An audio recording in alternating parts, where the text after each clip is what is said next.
What is up, nerds? My name is Travis, and this is Wonder Nerd. I love you. I know.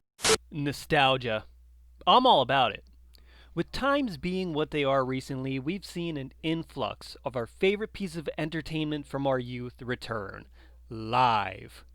Whether it be a movie cast doing a read-through of their script for charity, a la Scott Pilgrim, or a cult classic coming together to reunite on a podcast, a la The Sandlot, or even a TV show that ended just a few years ago, bringing us a whole new episode, all via webcam. But when I tell you that there was one reunion that I've been waiting my whole life for, that, my friends, is not hyperbole. Titus was a dark humor sitcom that aired on Fox from March 20th, 2000 to August 12th, 2002, based off the stand-up routine of Christopher Titus.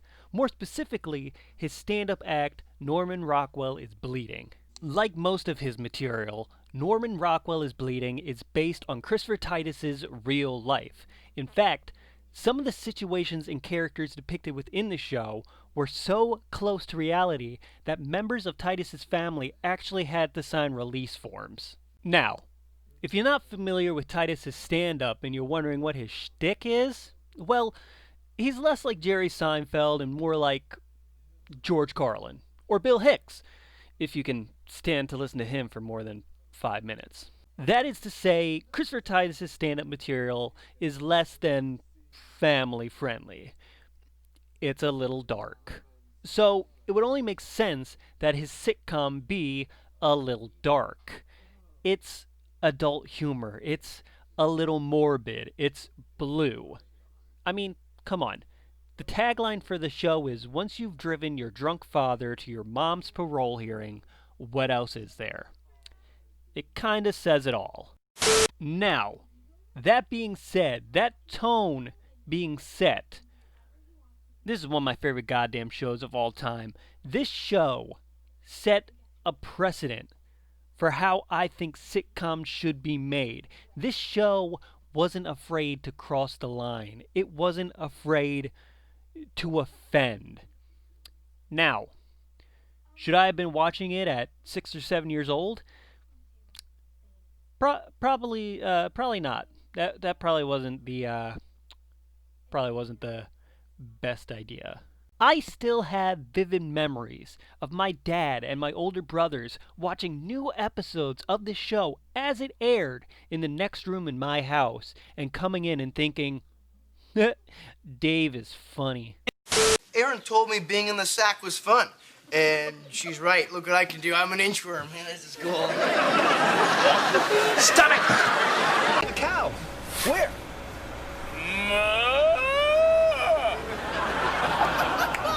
Man, you see the look on his face? Yes, he was horribly embarrassed. Get off our land! You want to go? No, I don't want to. In case that ginger-haired gent looks familiar to you guys, that is Zach Ward, aka Scut Farkus from A Christmas Story.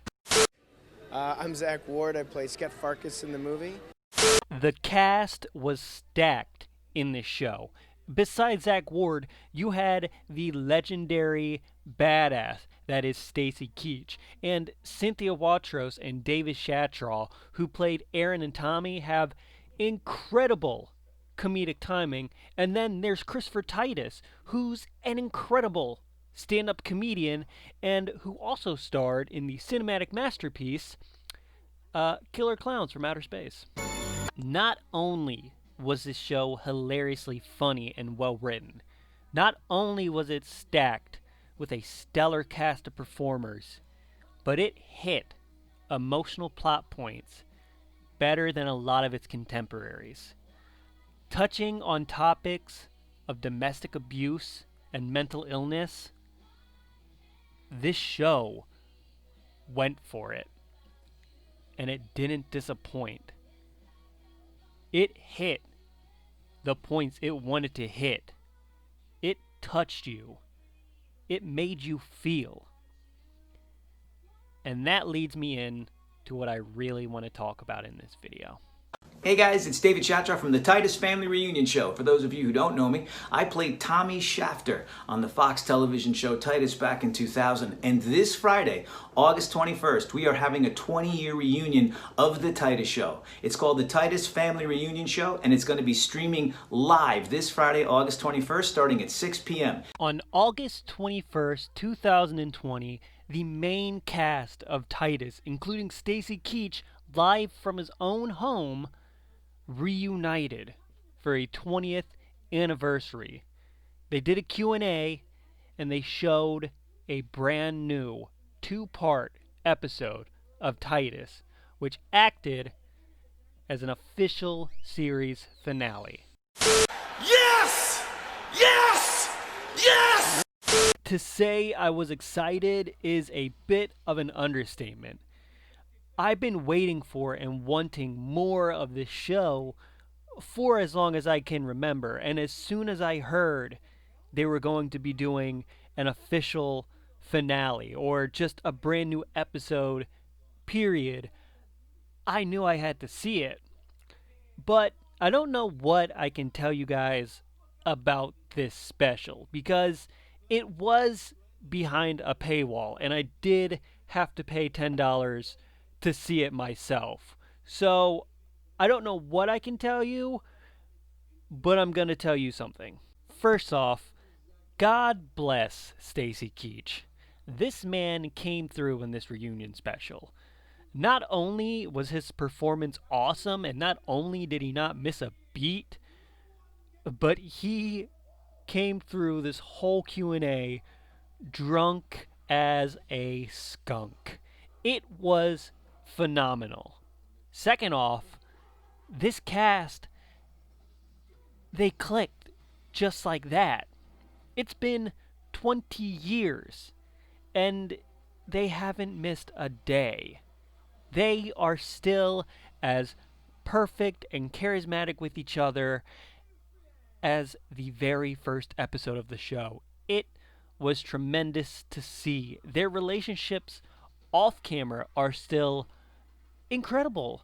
I mean, Christopher Titus and Zach Ward are actual friends in real life, and they have a real brotherly bond. It's incredible. I guess that I should tell you about the episodes themselves, and hopefully I won't get in trouble for it. Now, these episodes are set 8 years after the final episode of the original show. Now, it's been 20 years since the show ended, but they don't really acknowledge that. Titus is released from the mental hospital that he was put into during the events of the final episode of the original show after he had a mental breakdown on an airplane. Now, for those of you who haven't seen that episode, this was bad because that episode came out post 9/11. So a mental breakdown on a airplane post 9/11 is going to freak out a few of the passengers. But Christopher comes back to his life and he comes back to his body shop to find a few things have changed. Not only has his body shop changed quite a bit, his friends have as well. Dave has made a lot of money doing what else? Growing and selling weed. He finds out that his father is in Mexico and eventually ends up in a Mexican prison. And he finds out his best friend Tommy has been dating his fiancée. Now, this is important because Christopher Titus's real life wife divorced him in 2006. And so he's taking that experience and putting it in to the show. But instead of his wife cheating on him with a stranger, which happened in real life, she's cheating on him with his best friend, which also sucks, but it's slightly more palatable for some reason. After having a bit of a fight, exchanging words, Titus has nothing else to do but accept this new phase in his life. He no longer has a fiance. He fires his best friend from his body shop, and his life is at its lowest. Or so it would seem. After getting a call from his father asking him to come to Mexico and bail him out of the Mexican prison he inadvertently ended up in, he meets a girl who comes into the body shop asking him to fix the car that he built for her late father. Titus and this girl hit it off, and they drive off to Mexico together with Dave in the trunk.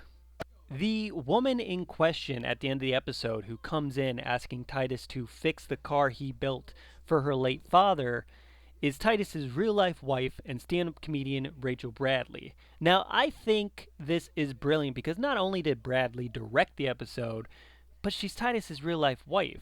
This is art imitating life. Bradley came in after Titus and his first wife, Erin, had this terrible, terrible divorce and sort of just changed everything for Christopher Titus and made his life better. Now, at the end of the episode, Titus is downtrodden and he doesn't know what to do, and then Rachel Bradley comes sweeping in and changes everything. And at the very, very end of the episode, Titus goes to turn off the light in the black and white neutral space, like he did in every single episode of the original show, to signify that the episode was over. But instead of turning off the light, he stops for a second. He turns around and he walks out the door into a white light. And then the screen fades to black and letters show up on the screen that say, "And so it begins," signifying that not only has Christopher Titus, the real life person, started a new life, but so did the character. It's to show that things aren't gonna stay so bad for the character, because they didn't stay so bad for Christopher Titus, the human being. And that's awesome and beautiful and so cool to me. I will admit that as soon as I saw the words "and so it begins" come across my screen, my first thought was, oh shit, this means he's going to be making more episodes. Nostalgia. I'm all about it. With times being what they are recently, we've seen an influx of our favorite pieces of entertainment from our youth return live. This show has been so important to me for so long. And to see it finally end properly makes me so happy. The original premise of Titus was to show two messed up people, Titus and Erin, being together and proving that they don't have to be messed up together. They came from messed up families, but they didn't have to be that. This final episode proved that even when something ends, there is something just as good, if not better, to come after. Always look for the good. Always look for the bright side. Don't let even the worst things in your life get you down. Don't allow it to beat you down and keep you there. Good things are waiting for you. That's going to do it for me, you guys. Be sure to give this video a big old thumbs up. Be sure to leave a comment down in the comment section below. Be sure to share this with all your friends and family, and go check out Titus. He has put every single episode of his show on his YouTube channel. It's amazing. Be sure to follow my Facebook page. Be sure to follow my Instagram page. And be sure to follow my TikTok, because I upload there every single day. Be sure to subscribe to my YouTube channel because I make brand new videos just like this all the time. My name is Travis, and remember, nerds rule.